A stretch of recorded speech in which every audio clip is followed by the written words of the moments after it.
É só, o Sr. Jorge tocou, e todos aqui tocaram em pontos fundamentais, e disse há pouquinho o Sr. Jorge algo que eu partilho muito, que é envelhecer no seu meio, em própria casa.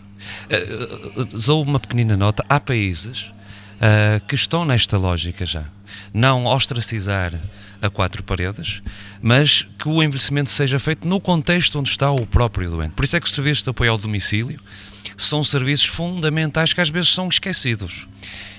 E há outro ponto importante aqui, que também tocaram cá, que eu partilho imenso. Valorizar, ouvir quem está nas instituições. Há pouquinho, aqui a colega, a doutora Ana Dina, falou que as instituições fazem um bom trabalho, fazem um ótimo trabalho e têm que ser ouvidas. E escutar, mais do que ser ouvido, e escutado. E porque é com estas pessoas que estão no terreno, que ouvem os idosos, que saberão, são eles que de facto sabem a realidade mesmo. E há um problema enorme, e como falou o Dr. Luís, de facto os números crescem numa região envelhecida que de certa forma há muitas coisas a fazer, e o envelhecimento é um problema político, social, clínico, cultural também, e que tem que ser combatido. Atrevo-me a dizer que custa-me muito me aperceber que envelhecer acaba por ser algo idoso não vende, não dá dinheiro, e ao não dar dinheiro é um custo, é um encargo, e é doloroso sentir isto. Por isso coloco aqui uma questão ao Dr. Luís, digamos, perante este quadro, na sua opinião pessoal, quais é que são os principais desafios que se colocam às instituições nos dias de hoje, tendo em conta que isto é um problema enorme, político, social, clínico, cultural também.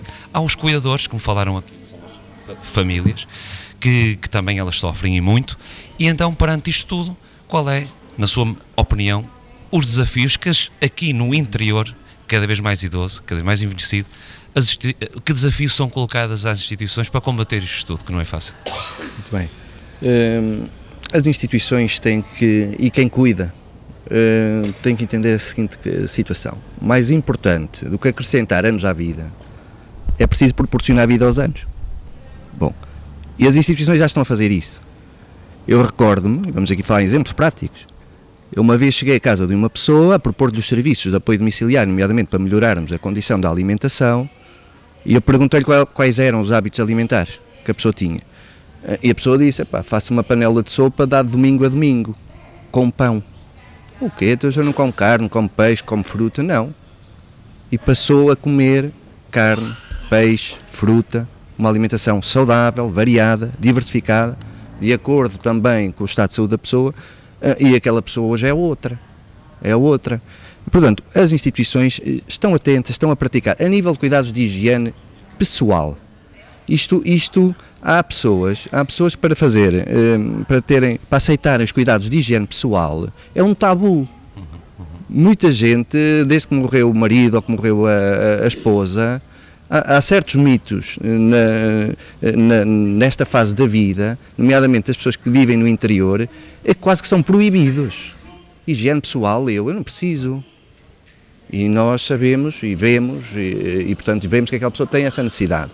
A limpeza da casa, a própria limpeza da casa, a lavandaria, todos esses serviços são prestados em casa das pessoas. É certo, eu não tenho aquela visão do lar que foi dada aqui. Não tenho.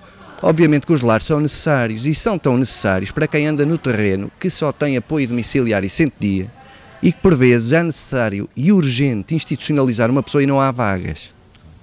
Aconteceu-me recentemente, eram 11 da noite, 23 horas, toco ao meu telemóvel, estou em casa, doutor, o senhor tem que me arranjar uma vaga para uma pessoa que veio do hospital hoje à tarde, mas não está bem, e nós não temos agora solução para ele não tem família por perto, foi uma vizinha que ligou. Eu às 11 da noite estava a arranjar um lar para uma pessoa um sábado à noite. É difícil quem está num apoio domiciliário, que não tenha essa parte do lar na retaguarda, portanto, dá resposta. E resposta muitas vezes urgente, que evita a morte, muitas das vezes. E quando eu tenho um lar que me diz, sim senhor, eu arranjo, às 11 da noite, de um sábado, traga-me a pessoa, meu amigo, eu não posso dizer mal dos lares. Há a ideia antiga, e essa ideia era antigamente. Hoje os lares são instituições cuidadoras, como se dizia aqui há pouco. Mas quem é que é a pessoa, o cuidador, que sabe cuidar a família, que seja familiar, que sabe cuidar uma pessoa de Alzheimer? Pá, não basta a boa vontade. Aquele cuidador vai ficar igual ou pior. É preciso entregar a uma instituição que tem lá os técnicos, na área da saúde, na área da psicologia, na área da enfermagem, da médica. É preciso entregar, e as instituições têm que ser vistas assim. Portanto, eu não partilho dessa opinião, e eu acredito que atualmente ninguém partilha. As instituições, portanto, além de prestarem estes serviços, nós muitas vezes levamos as pessoas a uma urgência do hospital e escusam, estamos a contribuir para que tenham menos gastos. Escusam estar a chamar um táxi, a pagar 20 euros para vir dali de Paranhos ou de Tourais ao hospital. Vêm acompanhados com uma funcionária, não o abandonam no hospital, agora vai lá falar com o médico. Está uma funcionária com ele, que escuta o médico, ouve o que ela diz, traz as recomendações para nós aplicarmos nas instituições. E, portanto, houve uma grande melhoria, e bem aqui o Sr. Jorge falou há pouco, nós vimos de uma ditadura, e isso foi fundamental. Não havia direitos sociais. Não havia direitos sociais. Desde 75 Portugal está a melhorar. Constantemente, é claro, nunca chegaremos a um ponto que agrada a toda a gente. Agora, toda a gente tem pensões. Altas ou baixas, toda a gente tem pensões. Há muita gente até que diz que a pessoa nunca descontou para ter a pensão que tem. Hoje, o limiar mínimo de pobreza em Portugal são 300 euros. Um idoso não tem menos de 300 euros de reforma. Se tiver, há os complementos. Esse trabalho é feito nas instituições. Em casa desconhecem. Então aqui o papel importante das instituições é tratar dos complementos por dependência, complementos solidários para idosos. Quem tem o conhecimento são as instituições. E, portanto, há toda aqui uma panóplia, um contributo de melhoria de qualidade de vida que é notável, é reconhecido pelos próprios idosos. Eu darei a palavra aqui ao Sr. Jorge, estava aqui a pedir, faça. Eu era só para rebater o que disse o Dr. Luís. Eu não sei se há bocado fui bem entendido ou não. O que eu quis dizer com isto, eu não sou contra os lares. Eu, por exemplo, sou contra, muitas vezes, haver lares por todo o país, onde estão internados, digamos assim, pessoas ainda autónomas, que podiam fazer a vida só por estarem em solidão, e aí retorno aos apoios domiciliários, só por estarem assim contra a solidão, ou às vezes as famílias não os querem.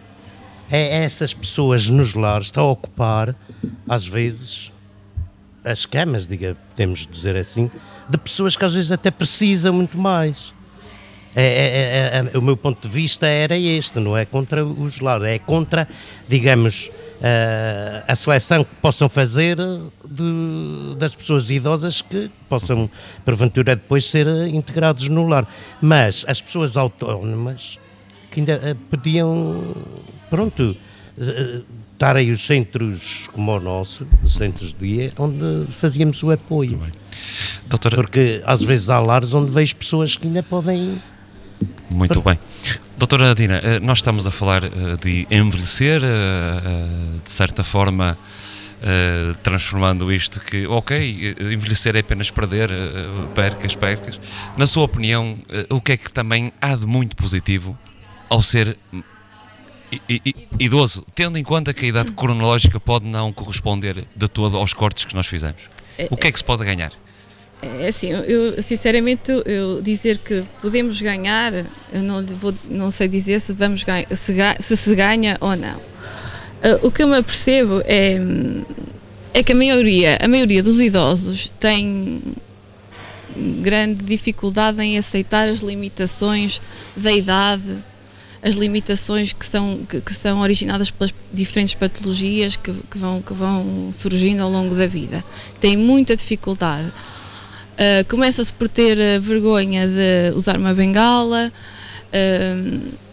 e isso vai trazer a essas pessoas, portanto, um sofrimento, portanto, e deixam de ter amor à vida, de ter gosto por determinadas atividades que eles gostavam, porque já não se sentem com tanta força. Eu penso que as pessoas, se calhar na nossa geração, já vão ter uma ideia diferente do que será envelhecer. E temos que nos ir mentalizando que há patologias, há limitações da própria idade que nos vão tirando algumas forças, a possibilidade, e nós vamos ter que nos ir adaptando. E o problema que eu vejo nos idosos de hoje, na maior parte, não aceitam as limitações deles. E muitas vezes eles estão-se a queixar e eu digo-lhes muitas vezes, deixem lá que há pessoas que ainda estão piores que vocês e muito mais novas. E às vezes dou-lhe exemplos de pessoas que eles conhecem. Eu acho que uma das formas de sermos mais felizes e envelhecermos mais felizes é mantermos as nossas atividades por o máximo de tempo que nós consigamos.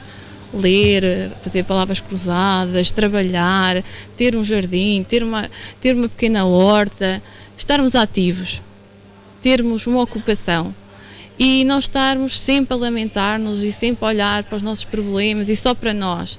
E isso acho que nesta geração ainda acontece muito. Doutora Carla, as instituições proporcionam estas atividades, este localzinho, esta horta, ou ainda não? Ainda se está a trabalhar nesse assunto? No meu entender, as instituições proporcionam isso aos idosos, ou tentam proporcionar, mas, a meu ver, os idosos não valorizam isso, porque, no entender, pelo menos a experiência que eu tenho na instituição e já tinha noutra, nós pagamos e, como pagamos, portanto, não têm que nos obrigar, entre aspas, a fazer nada. Portanto, nós pagamos para estar aqui, olhar para o ar e ponto. Há que incutir isso realmente nos idosos, mas antes de o fazer, no meu entender, há que ver o que é que faz cada um feliz. Enquanto que há alguns que porventura lhes fará feliz ter alguma atividade, há outros que não, que preferem estar ali a fazer nada, a olhar só, a ver quem passa, a olhar quantas vezes o telefone toca e por aí adiante. Nesta geração com que trabalhamos neste momento, na geração que vem a seguir, porque temos que ver que já andamos nisto, pelo menos eu, há quase 20 anos, e já vem outra geração a seguir, não é? Já apanho outra. A geração que vem a seguir, que são talvez aqueles idosos que estão aqui atrás de nós, idosos, que não consideramos ainda idosos, mas aquelas pessoas já a partir dos 65, que neste momento já estão reformadas e, portanto, já estão inativas em termos de trabalho, o que é que vamos fazer com eles? Porque se a geração com que trabalhamos agora são pessoas essencialmente rurais, que trabalhavam no campo, nós aqui no interior, não é? Bem visto. A geração que vem a seguir já não é assim. Já temos que ter outra forma de os ocupar. E hoje em dia já estão vocacionados para a internet e afins, que não será saudável, mas será uma forma de os entreter. De facto, se as instituições proporcionam, sim, proporcionam. Agora, que eles participam, não. Não é porque nós não o façamos bem, é porque realmente eles não querem. Não querem, nós nas instituições, e eu tenho lar, aqui a minha colega Ana, que também tem lar, saberá também isso, não obrigamos ninguém a fazer nada, porque essencialmente queremos vê-los felizes. E felizes é olhar para cada um como si próprio, fazendo aquilo que lhe faz feliz. É só isso. Aquilo que lhe dá qualidade de vida. Fica então aqui esta mensagem. Nós vamos para uma breve pausa para os nossos compromissos publicitários. Hoje estamos a iniciar o nosso programa A Voz da Solidariedade aqui em direto da 12ª Expo Social de Ceia, com uma tertúlia e com 4 convidados excepcionais. Envelhecer nos dias de hoje é o tema proposto. Até já. E nós voltamos aqui à nossa conversa com estes 4 convidados da excelência. Como disse, temos então connosco o Dr. Luís Silva, diretor da Associação Beneficência Social e Cultural de Torais, também a doutora Nadine Maia, que é diretora técnica da Associação Humanitária de Paranhos da Beira, também a doutora Carla Nereu, que é diretora técnica do Centro Social e Paroquial de Sazes, e também da Associação Louriguense de Apoio à Terceira Idade, o Sr. Jorge Costa, que é o presidente desta associação. Jorge, temos que agradecer mais uma vez então aos nossos convidados e começávamos por lhe fazer já mais algumas questões. Eu mais uma vez agradeço a presença aqui dos nossos convidados e vamos retomar a nossa discussão aqui, partindo também deste prisma. O idoso, quando nós falamos com ele, há um discurso muito de fim de vida.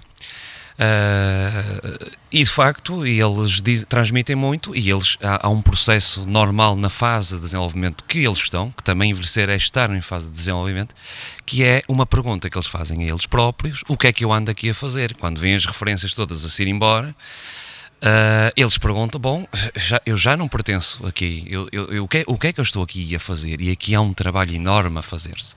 O problema é que esta pergunta que eles fazem a eles próprios ainda poderá ser retroalimentada pela família, que isto vai bater num problema cultural, que é a família olhar para o pai, olhar para a mãe como um fardo, como um encargo. E a questão que eu lanço aqui é esta, quer dizer, que é nos dias de hoje, de facto, ainda há famílias que, antes de valorizar o meu pai está cá, ainda o colocam como um encargo. Dr. Luís, qual é o seu ponto de vista em relação ao que eu acabei de dizer? Partilha da mesma opinião? Sim, sem dúvida. Portanto, a importância do apoio familiar permite, a nível afetivo e emocional, um final de vida mais feliz, seja a quem for.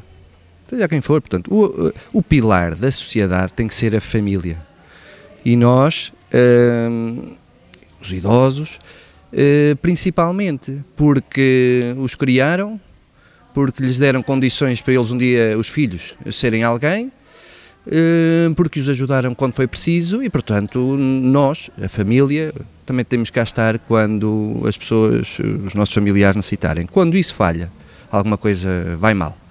E vai mal, precisamente as pessoas vão para os lares, não recebem visitas de familiares, não recebem telefonemas, não recebem nada. Os familiares muitas vezes surgem quando a pessoa morre, surgem para ver o que deixou, e questionam muitas vezes os lares sobre o que é que ele cá tem, que eu ainda possa levar para casa. Portanto, muitas vezes surgem, e é isso que temos que evitar. É isso que temos que evitar. Eu não trabalho em lares, mas tenho a noção do que se passa nos lares. Trabalho com os lares a nível da integração de pessoas lá. Nós temos apoio domiciliário e centro de dia. A nível de apoio domiciliário e centro de dia, somos muito procurados pelos familiares, nomeadamente na época de agosto, dos imigrantes. Como dissemos há pouco, um dos fatores que contribui para a desertificação do nosso concelho é a imigração.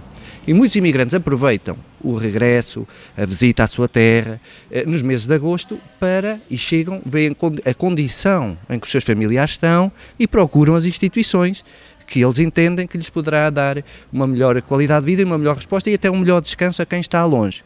Esses têm a sua desculpa, estão longe, foram procurar vida para o estrangeiro, não podem estar perto, mas tiveram a preocupação de procurar uma instituição que cuidasse deles, de prestar-se cuidado da alimentação, higiene pessoal, higiene habitacional, lavandaria, que os leva ao médico, tudo o que nós fazemos a nível de apoio domiciliário. Agora, os que estão perto, não irem ver um familiar que está num lar, não telefonarem para saber se estão bem, se estão mal.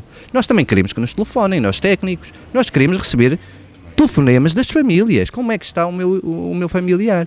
Que serviço é que vocês estão a prestar?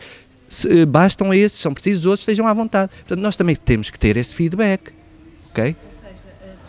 Está-me a dizer de alguma forma que ainda há muitas pessoas que consideram os lares como um depósito de idosos? Não necessariamente. Portanto, é uma questão de ser o mais fácil. Às vezes é o mais fácil. É mais fácil, pronto, vamos pô-lo num lar. Só que eu digo e repito, por vezes não é fácil encontrar uma vaga. Eu tenho pessoas à espera de vagas nos lares no Concelho de Ceia, em alguns lares no Concelho de Ceia, há mais de 3 meses.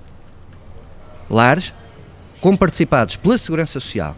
Hoje quem me está a dar resposta em caso de urgência são lares privados. Lares comparticipados pela Segurança Social é muito difícil.